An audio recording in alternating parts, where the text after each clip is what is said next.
Hello, good evening and welcome to Tissue Network. I am Tingday Tim Hokip and I will be hosting tonight's program.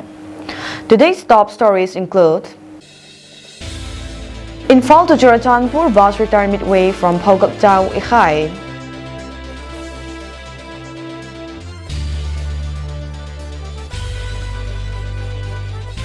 Kuki Zoo CSO's unwelcome opening of highways.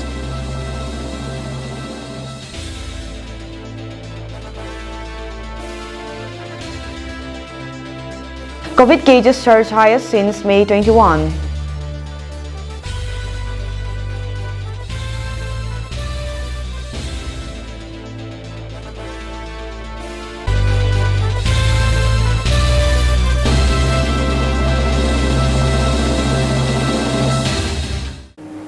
Before we go to the details, let me read out a joint notice issued by the ITLF and COTU. The Indigenous Tribal Leaders Forum and Committee on Tribal Unity met a joint public notice today, wherein the notice states that ITLF and COTU jointly announced closure of the road linking Lamka and Kangui from 23 December 2023 to 5 January 2024 as a security measure. The notice further states that, as we have received intelligence input about an imminent threat from the Métis, the general public is advised to avoid traveling on the said road during this period. News in details. Bus plying from Infal to Churachandpur today have returned from Phogakchao Ikhai, Bisnupur district, amid additional security forces deployed along the highways. The bus service was reportedly flagged off from Malom Oil Depot, Infal, and reached Phogakchao Ikhai at around 11:10 a.m. Later, the bus was reportedly departed for Infal from Phogakchao Ikhai with only one passenger.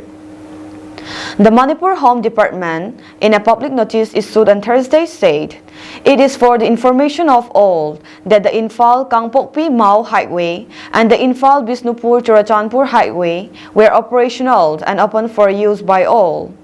For convenience and security of the people using the highways, additional security forces have been deployed." Mention may be made in this regard that the Indigenous Tribal Leaders Forum (ITLF) had issued a public notice that read, "ITLF would like to inform the general public that all the borders within Lamka district and Bisnupur will be sealed for security reasons," the ITLF said in a statement yesterday.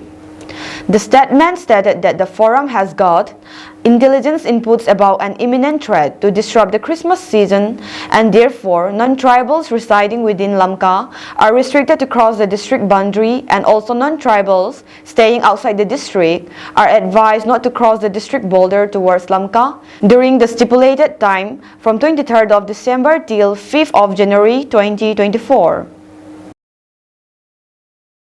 Committee on Tribal Unity met a press release today. The press release states that, in pursuance of the committee's press notification dated 22nd December 2023 for provision of security between Infal to Mao and unilateral declaration of free passes within Kuki Zoo areas, is nothing but to depict the Kuki Zoo communities in bad light. The press release further states that the Committee on Tribal Unity viewed this forced normalization of the present situation as deliberate attempt to cover up its 8 months long sinister design of genocide. The government order was uncalled for, as passes of vehicular movement was never hindered by the Kuki Zoo. In fact, it is pertinent to mention that there has been no reciprocity of supply of essential commodities from the valley till that. In fact, the CM is hell-bent to disrupt this Christmas festivity of the Christian minorities by trying to reignite animosity in the already volatile situation. So, this is prescriptive policy to appease one community over the other is unacceptable by the Kuki Zoo, and we will intensify scrutiny of vehicular movement along Infal Kangpokpi Mao Road. War Kuki Zoo Intellectual Council, Songpi Lamka, also issued a press note condemning the step taken up by the state government to open highways, saying this step is a plot to resettle Métis in the Hill District. The press release reads, with special reference to the public note dated the 21st December 2023, Vite H3608/2/2023 by the Home Department, Government of Manipur, and Vite number 1/20/S MSTMAO/2023 by the Government of Manipur, Manipur State Transport for launching Imphal Kangpokpi Mau Highway and Imphal Bishenpur Churachandpur Highway to be effective from the 23rd December 2023. The War Kuki Zo Intellectual Council GHQ, Songpi Lamka is compelled to issue this press release as under. That the scheduled bus service is meant exclusively for the safe passage and benefits of the Meitei community to reach out to various hill districts and does not serve the interests of Jaw ethnic Kuki people.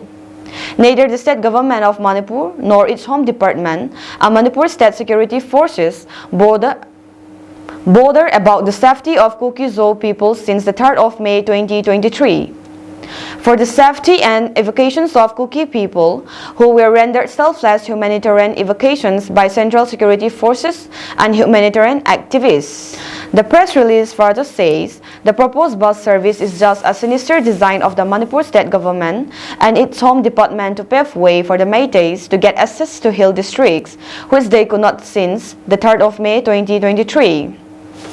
The Kuki Zo people will never ever believe the state government under N. Biren Singh, who sponsored the current ethnic cleansing program over minority Kuki Zo people, burning down 70,000 houses of 200 villages and 360 churches, killing 158 in cold blood, and rendered 41,425 in designated relief camps and another 50,000 displaced in various metro cities and states all over India. Therefore, the general public is cautioned to not trust the proposed transportation services and avoid the trap laid by the state government of Manipur and its home department for own safety, not to risk life and escalate tensions, attacks and counterattacks. According to a report of the Times of India, it is recorded that India saw a single-day rise of 752 COVID-19, which is the highest since May 21. The active cases crossed the 3,000 mark to 3,420, said the Union Home Minister on Saturday, December 22. It is reported that there were 4 new deaths within the past 24 hours, where 2 are from Kerala and 1 each in Rajasthan and Karnataka. This brings the country's COVID death tally to 4.50 crores. According to the ministry data updated at 8 a.m. today, 17 states saw an uptick in active cases of COVID-19. Some of the affected states are Kerala has 266 COVID cases, Karnataka 70, Maharashtra 15, Tamil Nadu 13, and Gujarat 12 cases.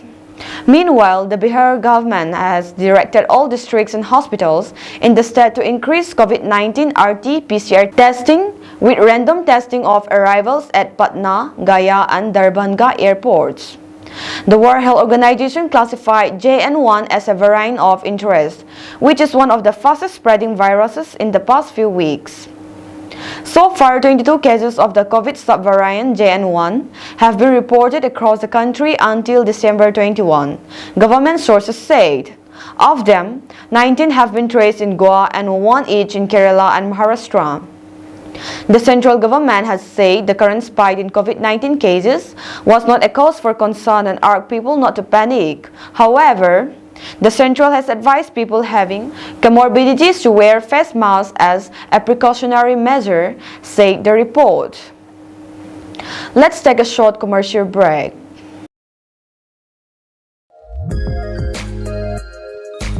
Moria Enterprise hi lamka kupi sunga dinga hardware thilkim nale kiman na pen ahi. Power tool zotpi langwa asais akalar kimsela chule adang hozong muzing thehi lamka kupi sunga hoilai hile deliver akibol pi zinge atam cho hodin heavy discount zong akibolin chule dukan na zuson num hodin wholesale in akipi zinge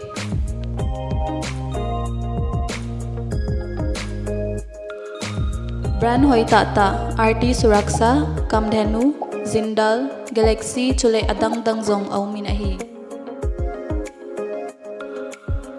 Moria Enterprise amunhi El Simulgate Comchet ahin chule abransi tuibung filling station maited in akihonge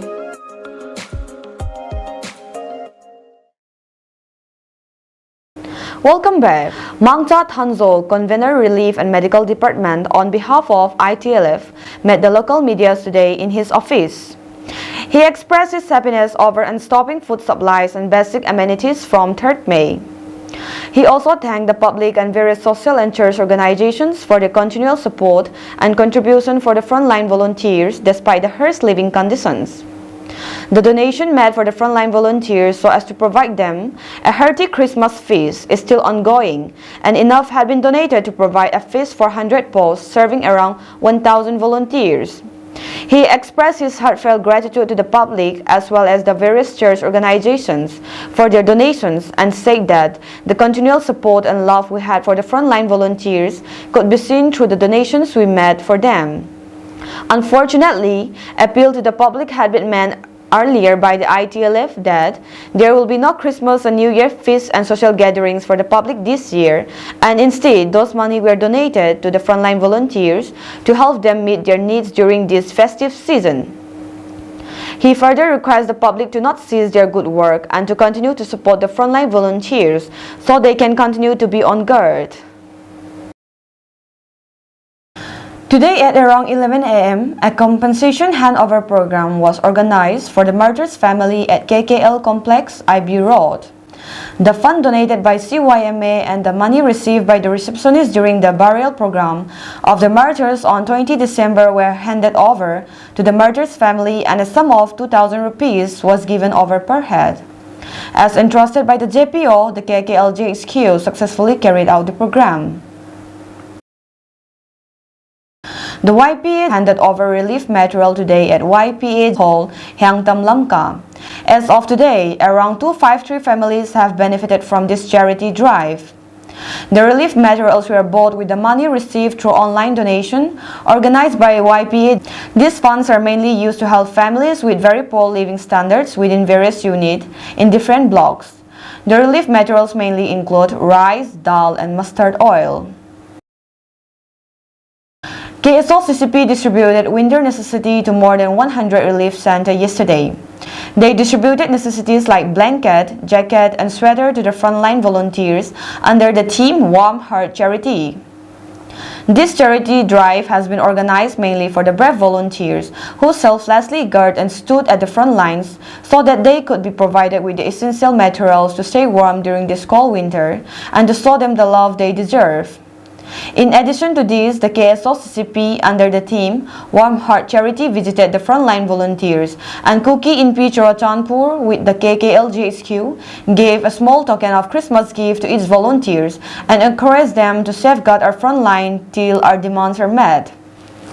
The visited frontline camps includes Pangzang, Jingpei, Kegelzang, Lonpai, Hoirengtak, El Painom, Haustabung, Bunglon, Pungchongzang, Laika, Molngat, Gelzang, Gothol, Songdo, Molhoi, Kangvai, Zalenpai, Matiang, Loklaipai, Kulbung, Saiden, Dampi, Langza, Tuiring Paisen, Elkanan Pai, Leisan, Patzang, Kotnom, Molum, Lailoi Pai, Paimol, Zalenkot, including Zangmun, which is a UJO camp.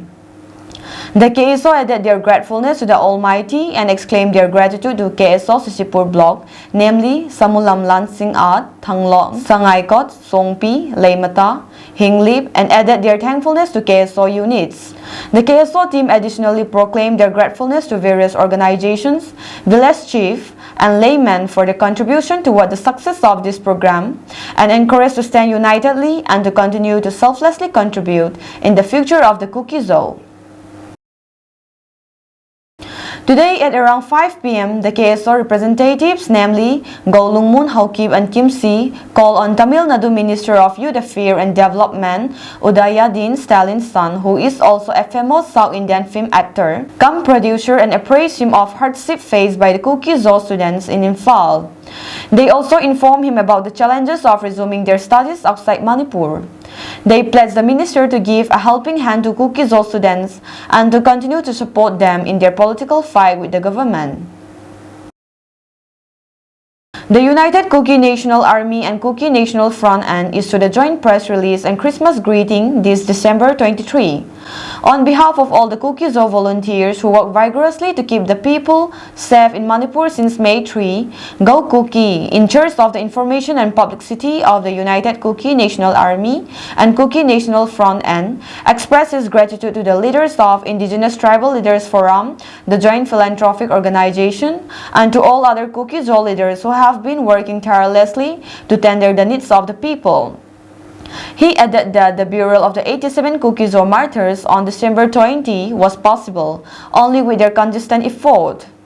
The joint press release also wished the family of the Kuki Zoo martyrs to find hope and the comfort of the Holy Spirit this Christmas. The Kuki Zoo martyrs were the victims of the Meitei autocrats who were beheaded, raped, burned, and sadistically murdered during the Manipur ethnic violence. Go Kuki appealed to the public and the village volunteers to continue to be vigilant, especially during this holiday, as the Meitei were unpredictable.